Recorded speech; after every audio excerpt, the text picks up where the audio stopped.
Sound methods. From the 5 foregoing right principles, when they are truly apprehended and practiced, will issue sound methods. Right principles are manifested in harmonious action, and method is to life what law is to the universe.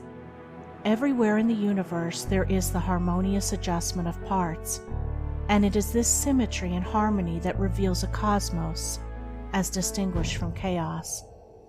So in human life, the difference between a true life and a false life, between one purposeful and effective and one purposeless and weak, is one of method.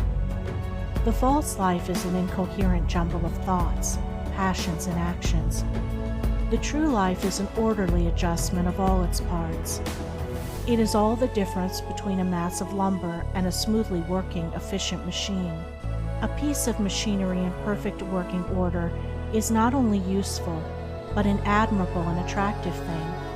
But when its parts are all out of gear and refuse to be readjusted, its usefulness and attractiveness are gone, and it is thrown on the scrap heap. Likewise, a life perfectly adjusted in all its parts, so as to achieve the highest point of efficiency, is not only a powerful life, but an excellent and beautiful thing, whereas a life confused, inconsistent, discordant, is a deplorable exhibition of wasted energy. If a life is to be truly lived, method must enter into and regulate every detail of it, as it enters and regulates every detail of the wondrous universe of which we form a part. One of the most distinguishing differences between a wise man and a foolish man is that the wise man pays careful attention to the smallest things, while the foolish man slurs over them or neglects them altogether. Wisdom consists in maintaining things on their right relations, in keeping all things, the smallest as well as the greatest, in their proper places and times. To violate order is to produce confusion and discord, and unhappiness is but another name for discord. The good businessman knows that system is 3 parts of success, and that disorder means failure. The wise man knows that disciplined, methodical living is 3 parts of happiness, and that looseness means misery. What is a fool but one who thinks carelessly, acts rashly, and lives loosely? What is a wise man but one who thinks carefully, acts calmly, and lives consistently? The true method does not end with the orderly arrangement of the material things and external relations of life. This is but its beginning. It enters into the adjustment of the mind, the discipline of the passions, the elimination and choice of words and speech, the logical arrangement of the thoughts, and the selection of right actions. To achieve a life rendered sound, successful, and sweet by the pursuance of sound methods, one must begin not by neglect of the little everyday things, but by assiduous attention to them.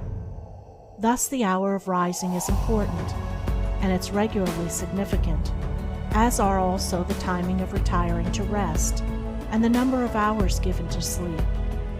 Between the regularity and irregularity of meals, and the care and carelessness in which they are eaten, is all the difference between good and bad digestion, with all that this applies, and an irritable or comfortable frame of mind, with its train of good or bad consequences. For attaching to these meal times and meal ways are matters of both physiological and psychological significance. The due division of hours for business and for play, not confusing the two. The orderly fitting in of all the details of one's business, times for solitude, for silent thought and for effective action, for eating and for abstinence. All these things must have their lawful place in the life of him whose daily round is to proceed with the minimum degree of friction, who is to get the most usefulness, influence, and joy out of life. But all this is but the beginning of that comprehensive method which embraces the whole life and being. When this smooth order and logical consistency is extended to the words and actions, to the thoughts and desires, then wisdom emerges from folly, and out of weakness comes power sublime. When a man so orders his mind as to produce a beautiful working harmony between all its parts, then he reaches the highest wisdom, the highest efficiency, the highest happiness. But this is the end, and he who would reach the end must begin at the beginning. He must systematize and render logical and smooth the smallest details of his life, proceeding step by step toward the finished accomplishment. But each step will yield its own particular measure of strength and gladness. To sum it up, method produces that smoothness which goes with strength and efficiency. Discipline is method applied to the mind. It produces that calmness which goes with power and happiness. Method is working by rule. Discipline is living by rule. But working and living are not separate. They are but two aspects of character, of life. Therefore, be orderly in work, be accurate in speech, be logical in thought. Between these and slovenliness, inaccuracy and confusion, is the difference between success and failure, music and discord, happiness and misery. The adoption of sound methods of working, acting, thinking, in a word, of living, is the surest and safest foundation for sound health, sound success, sound peace of mind.